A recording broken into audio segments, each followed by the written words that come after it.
Mudança climática. E aí, a humanidade vai acabar? Fala aí, galera do Ranking, beleza? Vamos tratar aqui um pouquinho, uma pincelada de algumas questões ambientais, que é menos a nossa pauta, mas mais importante, políticas públicas, o que pode ser feito a respeito, que sim é a nossa pauta, tentando dar um pouco das visões sobre o assunto. Em primeiro lugar, temas ambientais, hoje em dia, são temas muito polêmicos, com grupinhos de lado a lado de ódio, se xingando e tentando nem escutar um pouco o que o outro está falando, e acaba sendo, dentro dos grandes temas ambientais, a questão do efeito estufa, da mudança climática, é o mais polêmico, o mais impactante de todos. A gente vê aí ativistas como Greta Thunberg fazendo um lado que é o lado mais do terrorismo ecológico mesmo, e tem do outro lado a galera da negação, que fala que isso tudo é uma fantasia, é uma conspiração da Globo, com os globalistas, com a ONU, e que é tudo mentira. Então já vamos falar um pouco mais desse assunto passo a passo, uma lógica para a gente poder pensar sobre, mas antes disso é importante deixar claro que meio ambiente não deveria ser um tema de direita e esquerda, é um tema da humanidade como um todo. Se o planeta realmente for pro beleléu, morrem todos, morrem os esquerdistas, morrem os direitistas, e se realmente for um negócio fantasioso, que não tem nada a ver, que tá tudo tranquilo, não precisaria tomar nenhuma medida,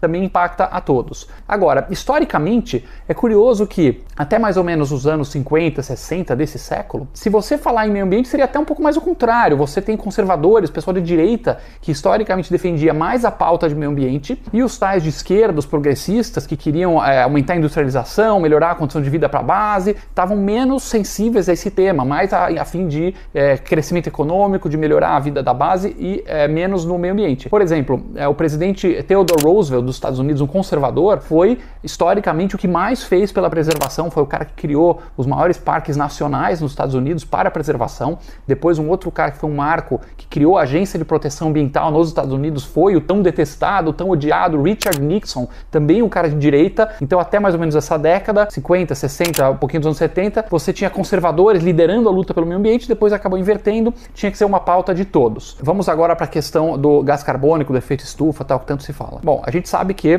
para ter vida na Terra é praticamente um milagre. Existem aí dezenas de milhões de planetas e até onde a gente sabe só tem um deles que tem as condições extremamente delicadas, extremamente raras para poder ter vida. É sim o nosso planetinha azul. Tanto em termos de temperatura, a atmosfera, que tem exatamente os gases certinhos para a gente poder respirar, aquela combinação de oxigênio com gás carbônico, com nitrogênio, etc. E historicamente, ao longo de dezenas de milhões de anos, você teve um equilíbrio ambiental de certa forma, girando em torno de um pequeno desvio, que é um ciclo de carbono natural, ou seja, tem uma queimada aqui, então joga mais carbono, tem os bichos respirando, tem as florestas crescendo que chupa carbono, então os níveis estavam relativamente estáveis ao longo de milhões de anos. Isso tem aí uma série de instrumentos científicos que detectam. E a gente sabe que nos últimos 200 anos mais ou menos, depois da Revolução Industrial, isso mudou radicalmente. Porque basicamente nós, seres humanos, encontramos uma nova forma de energia, que é o tal do hidrocarboneto, os combustíveis fósseis, são eles o carvão mineral, o gás natural e, claro, o petróleo. Então, esses três, basicamente, o que a gente faz? A gente faz um buraco no chão e encontra esses hidrocarbonetos, que estão enterrados lá por dezenas de milhões de anos pela natureza, às vezes centenas de milhões, e cava esse carbono e queima ele para gerar energia e joga na atmosfera. É isso que a gente tem feito. Inicialmente,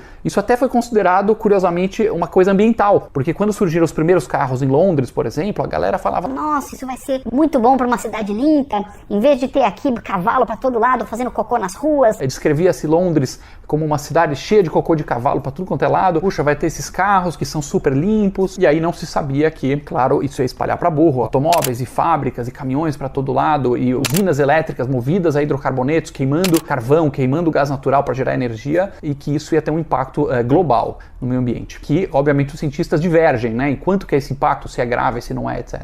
Agora, a gente tem que ser muito grato aos hidrocarbonetos no primeiro momento, sem histeria. A lá Greta Thunberg, por exemplo, que fala que o ser humano deveria meio que voltar para a idade das cavernas, né? Parar de queimar carbono, e aí, basicamente, você ia ter fim da energia elétrica. Se você ficar doente, por exemplo, 3 da manhã, esquece hospital e centro cirúrgico, e esquece produção agrícola em massa, e esquece transporte em massa de alimentos. Ou seja, se você concretizar a visão mais radical, mais histérica de um extremo, liderado por ativistas como, por exemplo, essa Greta Thunberg, você está querendo, basicamente, na prática, matar de fome 90% da humanidade, tá? Não tem como fugir disso. Então, se você for para a visão histérica, você vai obrigatoriamente falar: olha, eu aceito, eu quero matar, eu aceito que a gente vai ter que matar 90% dos seres humanos de fome, porque sem as energias que a gente tem hoje, a gente não consegue mover a engrenagem econômica que sequer que produz comida. Então, eu espero que esse pessoal da histeria tenha pelo menos um pouco de decência e falar assim: não, eu concordo e eu até me voluntario para morrer primeiro, tá? Eu e minha família e todo mundo dos malucos aqui, nós vamos morrer primeiro para dar o exemplo. Porque se ele acha que vai matar todo mundo de fome, mas eles não, eles são do bem,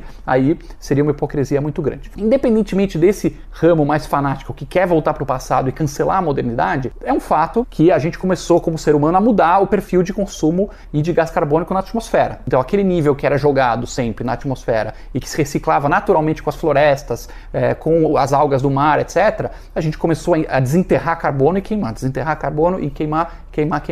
E isso tem um impacto. Não existe dúvida nenhuma de que em algum momento nós vamos ter que transicionar, porque vai acabar o hidrocarboneto. Não é infinito, o petróleo, o gás, o carvão. Isso vai ser transicionado em algum momento do futuro, mais perto ou mais longe, ninguém sabe, para energias que a gente chama renováveis. São energias que não jogam carbono na atmosfera.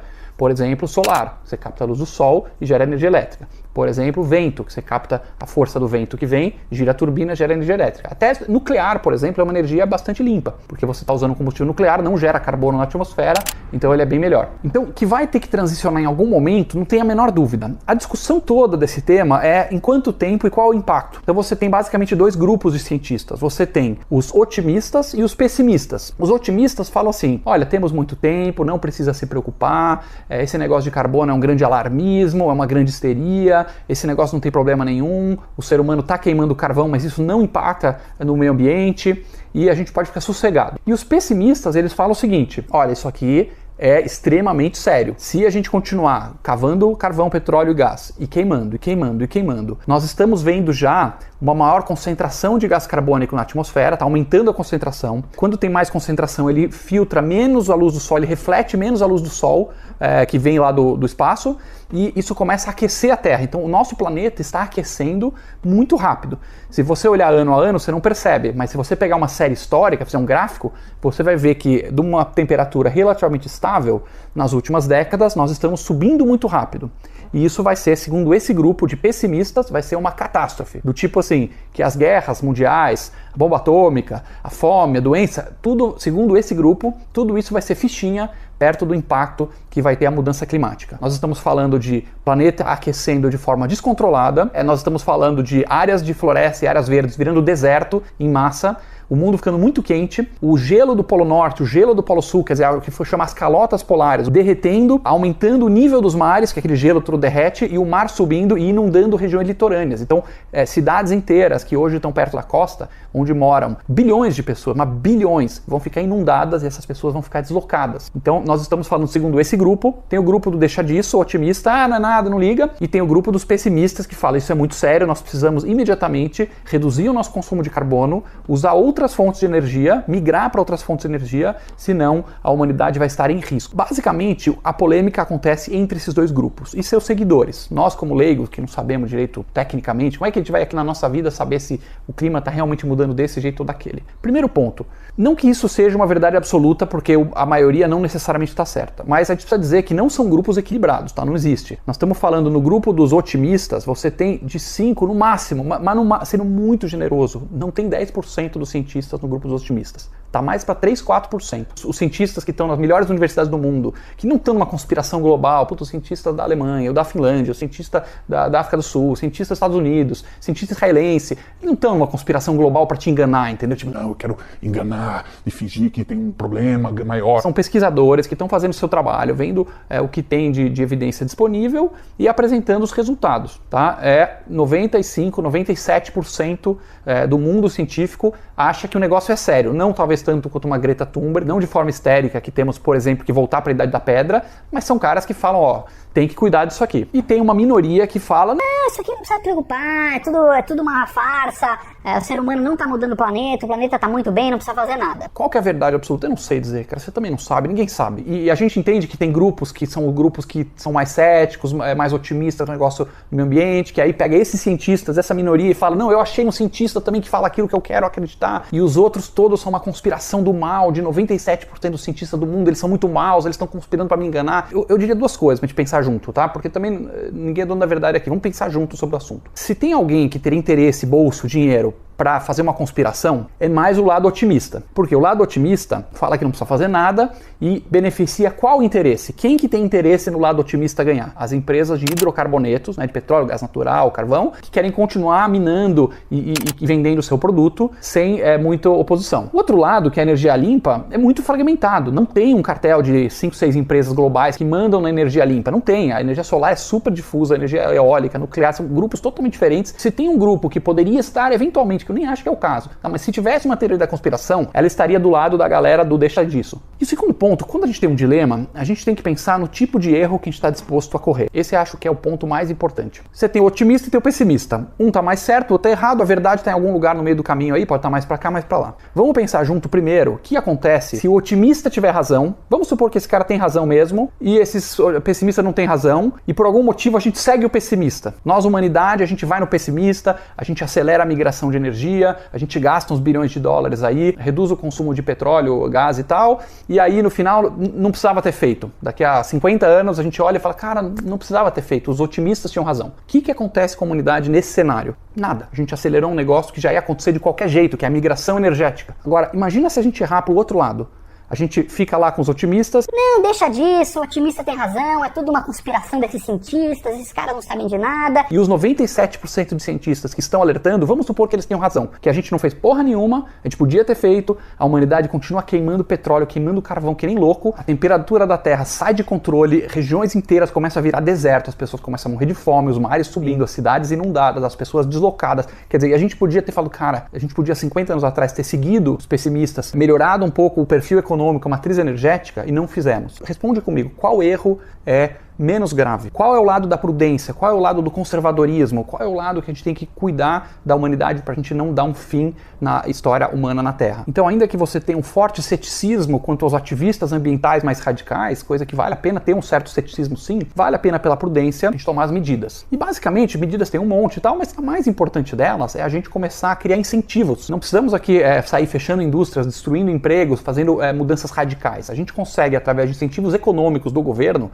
como por exemplo um carbon tax, a gente consegue mudar o perfil energético. O que é um carbon tax, por exemplo? É um carbon tax que pode se definir que ele vai ser neutro tributariamente, ou seja, reduzir a tributação e incentivar as energias limpas exatamente na mesma proporção de grana que você vai aumentar a tributação sobre as energias sujas. Então, vento, que hoje é taxado, solar, que hoje é taxado no Brasil, você zera esse imposto e essa mesma grana que você economizou aqui, exatamente igual, sem aumento de carga, você joga para os combustíveis sujos. E pode ser uma coisa muito interessante, defendida por todos. Não precisa ser uma guerra de esquerda e direita. A esquerda, obviamente, está super mais comprada, né? Porque hoje em dia, apesar de que antigamente, como eu mencionei, não era pauta de esquerda, mas hoje é, então certamente vai apoiar. Os conservadores, que historicamente, até o próprio nome, conservador, prudência, vamos errar pelo lado da segurança, melhor a gente se garantir agora, vão também poder apoiar. E os liberais, que têm uma visão, às vezes, um pouco mais, poxa, vamos tirar o estado da economia, vamos simplificar as regras, também tem um interesse muito grande, até pelo lado econômico, porque as energias limpas, num país como o Brasil, que tem muito potencial, nós podemos ser um líder em energia limpa, nós podemos exportar para outros países, nós podemos gerar emprego, nós temos solar muito forte, muito sol no nosso Brasil todo, potencial eólico, energia dos mares também, energia geotérmica, nós temos hidrelétrica, nem se fala, nós podemos explorar mais o potencial nuclear, então não precisa ser um desastre econômico para evitar um desastre ambiental. Nós podemos, pela lógica, num caminho do centro, incentivando a economia, incentivando a melhoria da matriz energética, né? Menos energia suja, mais energia limpa, ser um exemplo para o mundo, com empregos, com boas políticas públicas, sem aumento de carga tributária e não jogando pôquer com o futuro da humanidade. Porque ainda que você seja um cético ambiental, você pode estar errado. E se você estiver errado, isso vai ser fatal. Se você gostou desse vídeo, siga o Ranking dos Políticos nas redes sociais.